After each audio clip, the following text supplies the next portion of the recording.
Hi students, now we are discussing the chapter carbon and its compounds. Today we are going to discuss about physical properties of covalent compounds. In our previous class we learned about covalent bonds. Covalent compounds have low melting and boiling points as they have weak intermolecular force. They are generally poor conductor of electricity as electrons are shared between atoms and no charged particles are formed. Versatile nature of carbon. A versatile element is an element whose atom has the capability of combining with many other elements. The two characteristic properties of carbon element which led to the formation of large number of compounds are the two characteristic properties of carbon are catenation and tetravalency. Catenation and tetravalency. Catenation. Carbon has the unique ability to form bonds with other atoms of carbon, giving rise to large molecules. This property is called catenation. Carbon can link with carbon atoms by means of covalent bonds to form large chains, branched chains, and closed ring compound. Carbon atoms may be linked by single, double, or triple bonds. Tetravalency. Carbon has 4 valence electrons. Carbon can bond with carbon atoms, monovalent atoms, oxygen, nitrogen, and sulfur atoms. Organic compound. Any of a large class of chemical compounds in which one or more atoms of carbon are covalently linked to atoms of other elements, most commonly hydrogen, oxygen, or nitrogen. The few carbon containing compounds not classified as organic compounds include carbides, carbonates, and cyanides. Now here is a question for you. What is the electronic configuration of carbon? As you know that the atomic number of carbon is 6. The correct answer is option A. The electronic configuration of an element is found to be 2,4.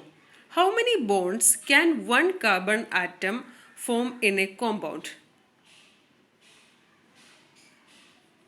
The correct answer is option C, that is 4. 4 is the correct answer. Hydrocarbon. Compounds made up of hydrogen and carbon are called hydrocarbons. Hydrocarbons are of mainly two types, saturated hydrocarbons and unsaturated hydrocarbons. Saturated hydrocarbon. In saturated hydrocarbons, single bond is present between carbon atoms.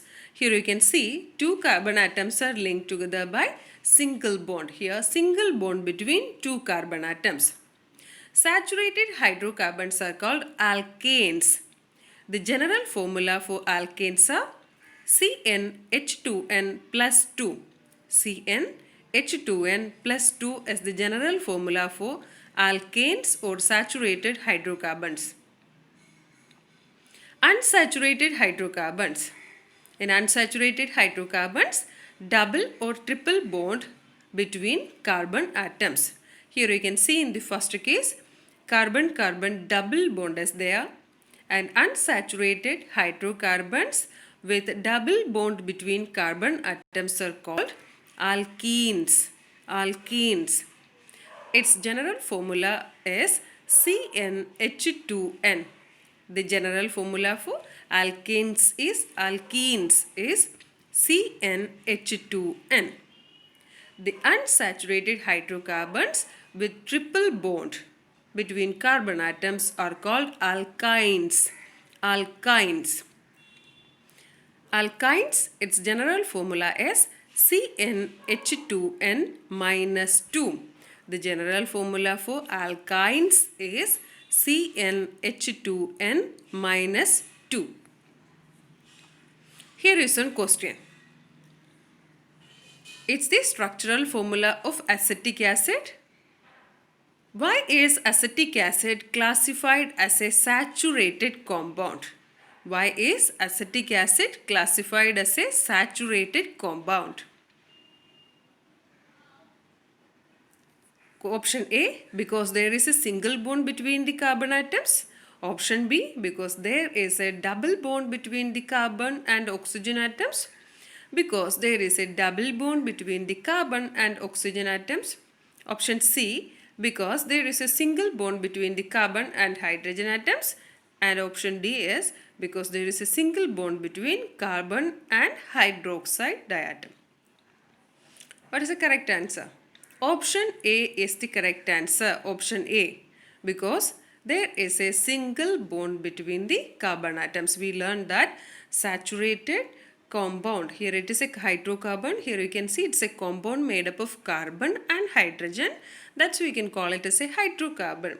Saturated hydrocarbons, we can see only single bond between carbon atoms. The correct answer is option A. It is the electron dot structure of saturated hydrocarbon. It is the structure of an ethane. It is a structure of ethane. Its molecular formula is C2H6. C2H6. Here first you can see the electron dot structure of ethane, and second you can see the